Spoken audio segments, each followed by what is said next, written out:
Huwag mong gamitin yung pagkamaro mo. Kung dumaan ka na, namatay ka na noon at ngayon bigla kang nabuhay at ngayon ginagamit ka for irregular operations against us. You cannot, hindi ka makakalusot sa akin. I tell you. I tell you. Madam Chair, thank you. Madam Chair. Salamat kayo, Senator De La Rosa. Before I call the SP pro tempore, I have confirmation na pumunta ngang Indonesia si Ms. Maslog. But I will wait for that officially on the record from the BI. Sorry, if I may, Senator Sherwin, and Sino then nagbayad ng ticket mo, Miss Maslog? Sino nagbayad ng ticket mo nung una at sino nagbayad ng ticket mo nung pangalawa? At tumira ka ba doon sa Indonesia? Sino nagbayad ng hotel mo? We only stayed there, sir, for 1 day, sir. Balikan. 2 days po. 2 days. Opo. So, sino nagbayad ng ticket mo? I-refund po ng ano po, ng government po. Sinong government? Sinong government? Alam mo, Philippine Hirap. government? hirap na hirap nga ang IG magpadala ng ahente pupunta sa ibang bansa. Ikaw pa na you are not a part of IG, hindi ka organic ng IG, kagastusan ka ng IG. Kaya the more kami nagsususpek na meron ka talagang ibang pakay doon. Meron kang iba. Ha? Madam Chair, Yeah. Madam Chair, can I move forward for a while? A little bit. you certainly may, Senator De La Rosa. But Mayroon before- akong information na bumisita ka doon sa kulungan ni Alice Go dito sa Pilipinas. Bumisita ka? Yes, sir. How many times? 2 times. Anong purpose mo doon?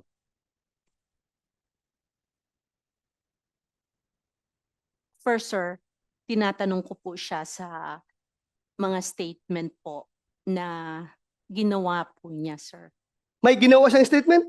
No, not a statement, What I'm saying, we were talking about ano po sa kanya, yung how do you say it, yung kung ano po ang nangyari sa kanya. Ano ang pakialam mo sa kanya? SP pro tempore. Klaruhin ko na lang sa'yo. Ha? Ha? For the record, meron kong informasyon. Ha? Na you are being used para papirmahin si Alice Go ng affidavit. Affidavit na magtuturo na si President Duterte, si Senator Bongo, si Senator Bato, si General si IDG, General Karamat ay nasa likod ng pugo. Merong tao from Malacanang nag-uutos sa'yo. Meron akong information.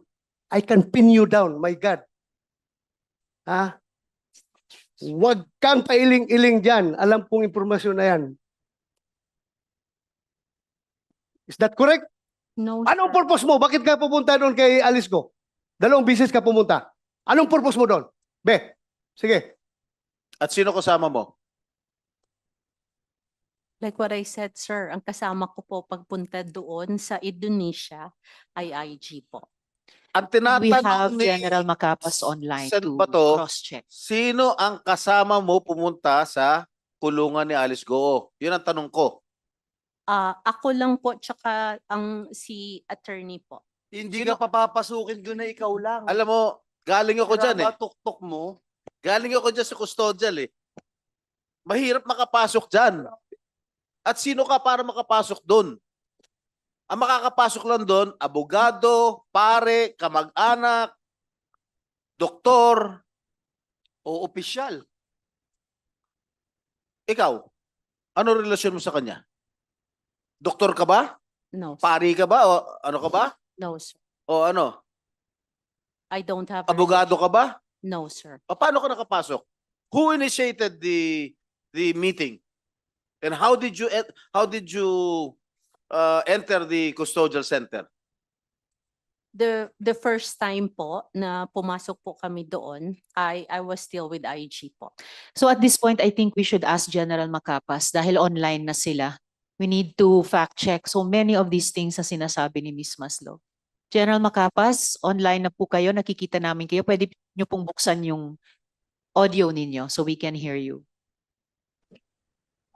Good afternoon. Good afternoon, Your Honor, General. General, hindi pa kayo nakapagsumpa, no? Dito sa hearing namin. yes, Your Honor. Wala pa po. Okay, Comsec, pakipasumpain si General.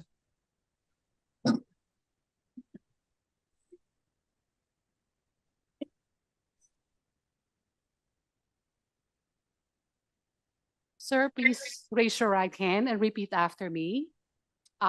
Please state your name, I, Police Brigadier General Romeo Juan Macapas, do solemnly swear do solemnly swear that I will tell the truth, that I will tell the truth, the whole truth, the whole truth, and nothing but the truth and nothing but the truth to this committee.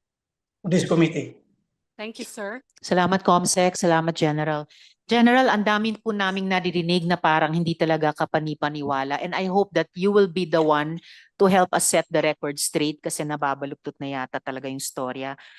Bakit nyo po ni-recruit, isinama si Miss Maslog para makatawid kay Guo Huaping?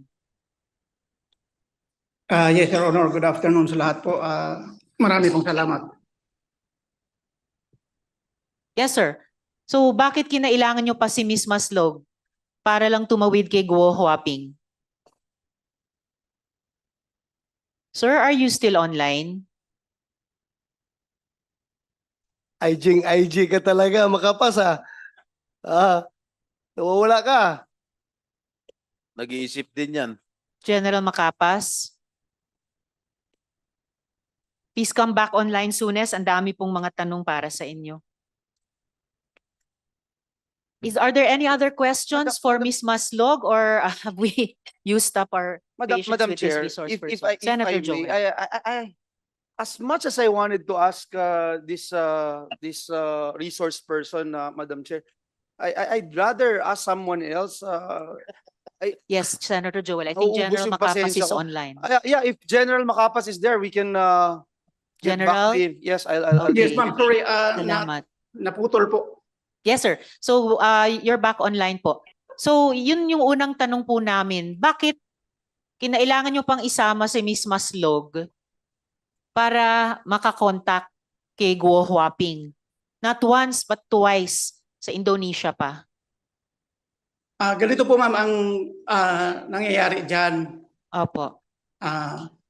Habang hinahabol natin si Alice Guo, nag-volunteer si Ma'am Jessica. Paano siya nag-volunteer, sir? Dahil, nung nagkakilala kami ni Ma'am Jessica 2002, Paano I'm po? still the saya of our DCO. Pumunta siya sa opisina na bumisita sa boss ko. Boss ko po ay busy, so ako ang kinausap niya. Then that time, palagi na siyang may finifeed na mga informasyon sa akin.